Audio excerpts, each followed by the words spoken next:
c'est Cyprien et lançons-nous dans les 12 infos du mardi 15 mars 2011. Et pour changer un petit peu d'histoire, puisque le 15 mars, en moins 44 avant Jésus-Christ, c'était il y a un moment, Jules César a été assassiné. Oui, de 23 coups de poignard lors d'une réunion... Quoi On a tué César? Oh non, mais j'adorais ces salades, moi. Tes petits bouts de poulet, là, c'était délicieux. Méchant de l'avoir tué. Tu veux vraiment commencer le 12 infos avec une blague aussi nulle? Moi, j'aime bien, ouais. Ouais. Sécurité! Non, ça va. Eh, oh, j'ai fait du judo. Non. Yata. Tout de suite les breaking news. Vous vous souvenez du gagnant de l'émission China Got Talent, le pianiste sans bras? Bien, la Chine a encore plein de gens talentueux et surprenants. Voici une pianiste à qui il manque 5 doigts. Ah, c'est tellement beau, je suis à 2 doigts de pleurer. Quoi, qu'est-ce que j'ai dit?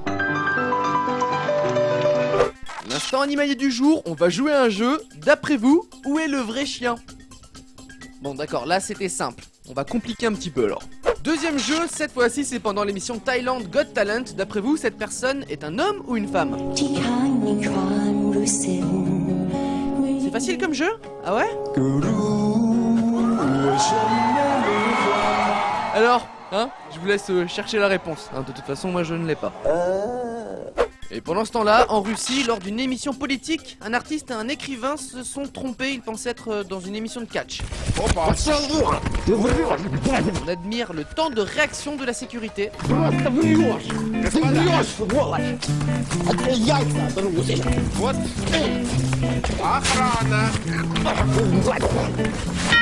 15 secondes.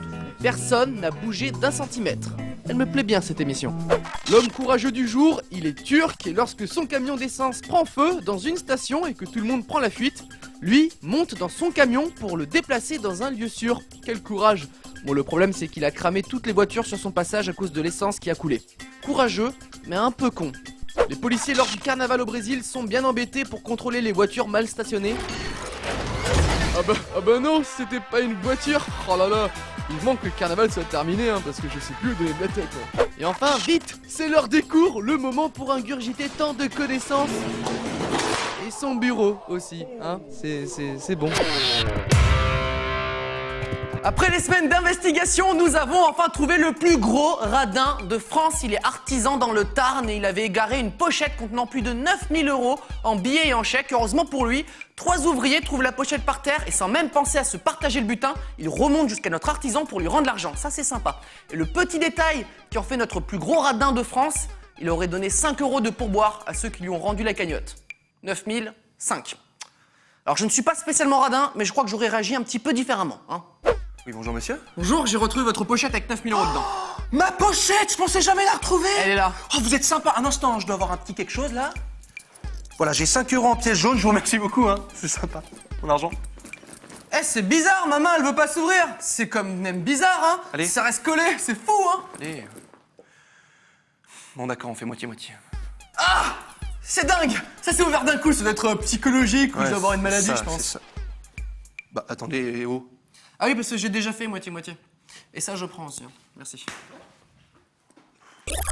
Poursuivons avec un petit peu de culture. On va parler de littérature et plus particulièrement du livre qui a dépassé les ventes de Harry Potter ou du Da Vinci Code aux États-Unis. C'est bien évidemment ce à quoi pensent les hommes en dehors du sexe, qui a surtout la particularité d'être un livre complètement vide. 200 pages blanches. Hein. C'est une sorte de blague qui a rendu son inventeur riche, en fait. Voilà, vive la littérature en 2011. Et puis, est-ce que c'est vraiment un livre s'il n'y a rien d'écrit dedans? Parce que si c'est le cas, on va plus trop se fouler maintenant. Hein. Son introspection, le mythe en danger, ouais, ça c'est bien. Tu fais quoi? Bah écoute, je suis en train d'écrire mon bouquin là, et comme tu me vois, il me reste quand même pas mal de boulot. Hein. Ouais. Et toi, t'as commencé le tien en fait? Oh merde, heureusement que t'es là, toi.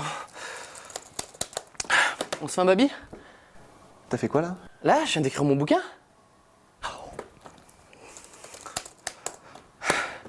Et là? Là, je viens d'écrire le 2e tome, avant que j'oublie. Allez, on se fait un baby, je t'invite. Danger avec un J, hein. Danger. Ah oui. Et pour finir, l'étude à la con du jour, et ça ne se porte pas sur les Américains, mais sur les Anglais. Cette fois-ci, petite variante, et selon une étude du Birmingham Science City, un Anglais sur 5 pense que les sabres laser existent, comme dans Star Wars, et un Anglais sur 4 croit en la téléportation de l'homme.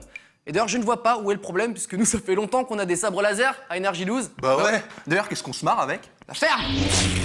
Voilà, ça c'était pour la blague nulle de tout à l'heure. Voilà. Bah, franchement, t'es pas sapin. Hein. Bah pour la peine, je me téléporte, tiens.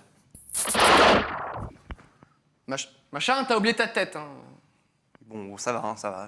Où est ma tête? Allô? 1, 2, test. Elle est là, je elle est l'entends. là. Hein. Elle est là. Ah, Non, froid, chaud. Voilà, plus par là. Vas-y, vas-y, vas-y. attends, chut, attends, je l'entends plus. Ah, c'est bon. Le 12 info est terminé pour aujourd'hui. Justement, en parlant de sabre laser, il y en a qui devraient s'entraîner un petit peu. Hein. Débutant. Allez, à demain.